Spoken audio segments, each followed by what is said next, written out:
সোমবার রবীন্দ্র শতবার্ষিকী ভবনে থ্যালাসেমিয়া রোগের উপর আয়োজিত হয় সচেতনতামূলক কর্মসূচি। এতে উপস্থিত ছিলেন মুখ্যমন্ত্রী doctor Manik Saha. Bone marrow transplant নিয়ে মোহন ফাউন্ডেশনের সঙ্গে কথা হচ্ছে রাজ্য সরকারের। এরই মাঝে বাল সেবা যোজনার মাধ্যমে বোন মেরু ট্রান্সপ্ল্যান্টের ক্ষেত্রে 10 লক্ষ টাকা পর্যন্ত সহায়তা দেবার কথা সবকটি রাজ্য এবং কেন্দ্রশাসিত অঞ্চলকে জানিয়ে দিয়েছে কেন্দ্রীয় সরকার, যা ত্রিপুরার জন্য বড় পাওনা বলে জানিয়েছেন মুখ্যমন্ত্রী ডক্টর মানিক সাহা। স্কিম করেছে বাল সেবা যোজনা।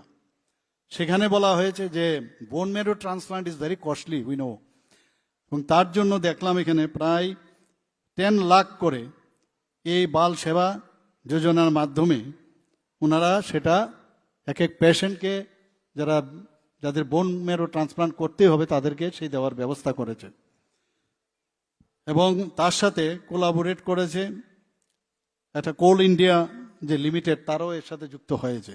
তো এটা আমাদের জন্য খুব ভালো।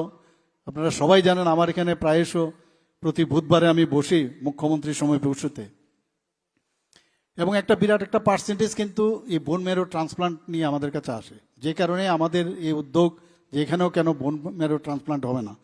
তো যেহেতু এই ধরনের একটা স্কিম আমাদের ইউনিয়ন হেলথ মিনিস্ট্রি থেকে শুরু হয়েছে এবং 10 লাখ পর্যন্ত ওনারা হেল্প করবেন, আমাদের জন্য এটা এক্সট্রা পাওনা আমি বলবো।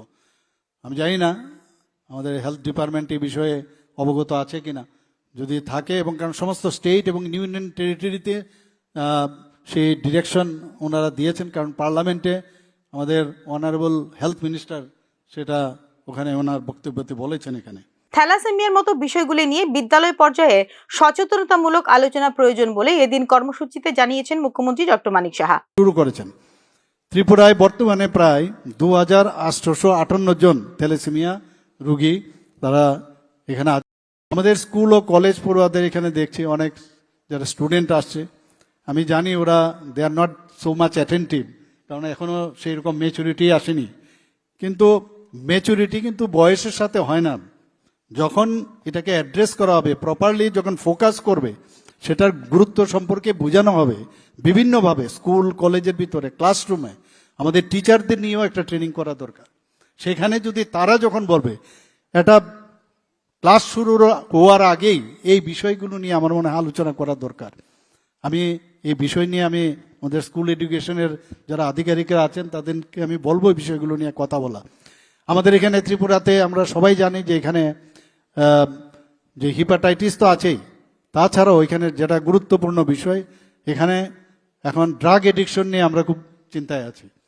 তো ড্রাগ এডিকশনকে আমরা নির্মূল করার জন্য আমরা তো যারা বিভিন্ন এজেন্সি আছে তারা তো কাজ করছে, কিন্তু অ্যাওয়ারনেস, সর্বত্র অ্যাওয়ারনেসের প্রয়োজন হয়। থ্যালাসেমিয়া একটি বংশগত রক্তের রোগ যা শরীরে হিমোগ্লোবিন উৎপাদনে সমস্যার সৃষ্টি করে। এর কারণে শরীরে লোহিত রক্তকণিকা কমে যায় এবং দেখা দেয় রক্তাল্পতা। আলফা থ্যালাসেমিয়া এবং বিটা থ্যালাসেমিয়া এই রোগের প্রধান দুটি বিভাগ। ভারতে প্রতি বছর 10 থেকে 15 হাজার শিশু আক্রান্ত হচ্ছে থ্যালাসেমিয়া রোগে। গোটা দেশে বর্তমানে 2.4 কোটি থ্যালাসেমিয়া রোগী রয়েছেন, যেখানে ত্রিপুরায় থ্যালাসেমিয়া রোগীর সংখ্যা হলো 2858 জন। ব্যুরো রিপোর্ট, নিউজ নাও।